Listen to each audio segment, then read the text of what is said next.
There's no feeling more intense than starting over. If you deleted your homework the day before it was due, as I have, or if you left your wallet at home and you have to go back after spending an hour in the commute. If you won some money at the casino and then put all your winnings on red but it came up black. If you got your best shirt dry cleaned before a wedding and then immediately dropped food on it. If you won an argument with a friend and then later discovered that they just returned to their original view. Starting over is harder than starting up. If you're not ready for that, like if you've already had a bad day, then what you're about to go through might be too much. Feel free to go away and come back. I'll be here.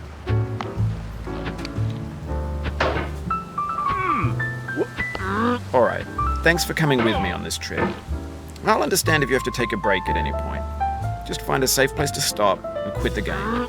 Don't worry, I'll save your progress, always. Even your mistakes. This game is a homage to a free game that came out in 2002, titled Sexy Hiking. The author of that game was Jazzuo, a mysterious Czech designer who was known at the time as the father of B games. And B games are rough assemblages of found objects. Designers slap them together very quickly and freely, and they're often too rough and unfriendly to gain much of a following. They're built more for the joy of building them than as polished products. In a certain way, Sexy Hiking is the perfect embodiment of a B game. It's built almost entirely out of found and recycled parts, and it's one of the most unusual and unfriendly games of its time. In it, your task is simply to drag yourself up a mountain with a hammer. And that act of climbing, in the digital world or in real life, has certain essential properties that give the game its flavor. No amount of forward progress is guaranteed. Some cliffs are too sheer or too slippery. And the player is constantly, unremittingly in danger of falling and losing everything.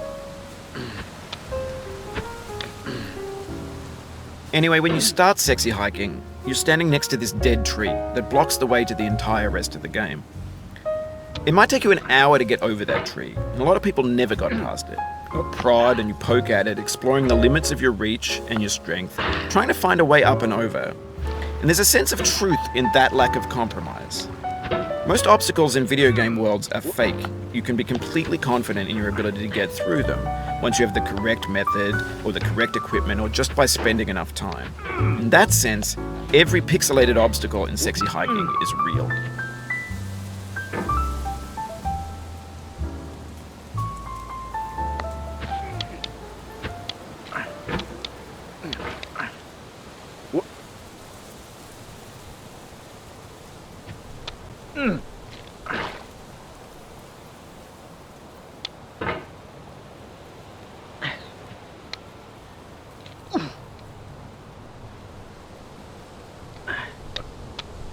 The obstacles in Sexy Hiking are unyielding, and that makes the game uniquely frustrating. But I'm not sure Jazzuo intended to make a frustrating game.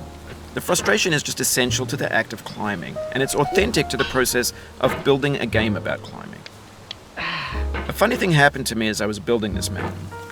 I'd have an idea for a new obstacle, and I'd build it, test it, and it would usually turn out to be unreasonably hard. But I couldn't bring myself to make it easier.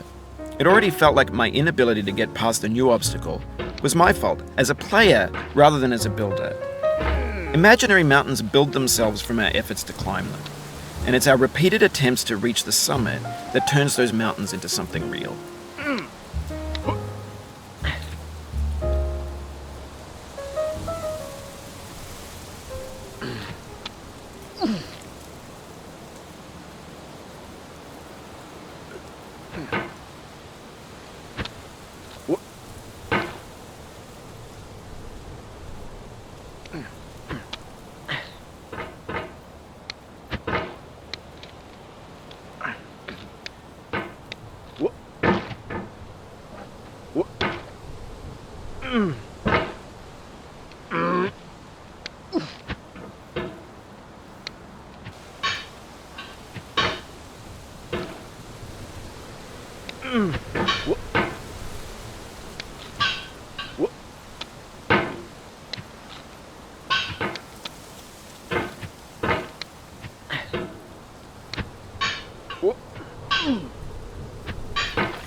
When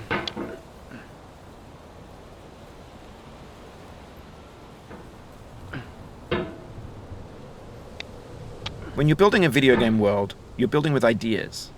And that can be like working with quickset cement. You mold your ideas into a certain shape that can be played with, and in the process of playing with them, they begin to harden and set until they're immutable, like rock. And at that point, you can't change the world, not without breaking it into pieces and starting fresh with new ideas.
You've done this part before. You know it's possible. Just do what you did the first time.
Mm.